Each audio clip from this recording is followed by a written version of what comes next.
Kaixo, ongi etorri jakindunera. Gaur, zenbaki atomikoa eta masa zenbakia azalduko dugu.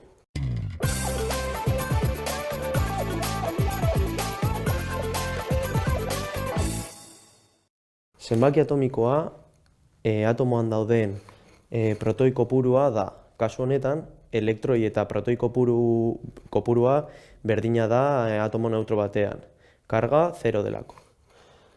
Kasu honetan, zenbaki atomikoa Z batez adierazten da.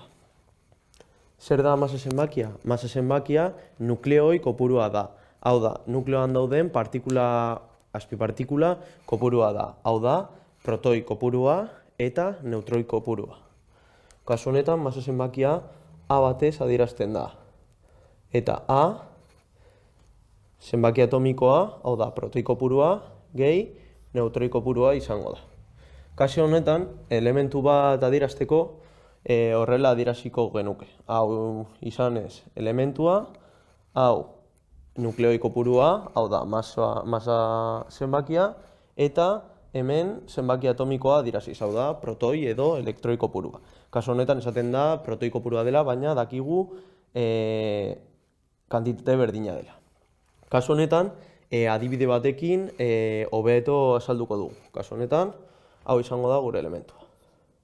Karbonoa. Ikusi aldugunez, karbonoa bere zenbaki atomikoa 6 da. Hau da, zer esan nahi du?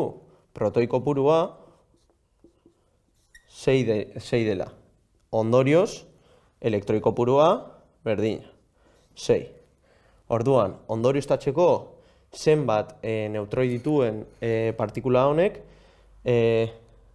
ekuazio honekin egingo dugu. Kasu honetan, hau protoi zenbakia da, hau masa zenbakia da, eta hau neutroi kantitatea da. Hau da, jakin nahi duguna, neutroiak.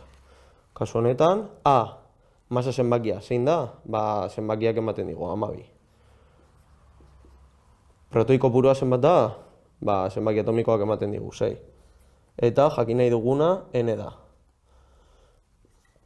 6 bestaldera pasatzen badugu, neutroi kopurua lortzen dugu. Kasu honetan, 6. Hau izan da guztia, gogoratu sare sozialetan eta web orrian jarraitu jakindun.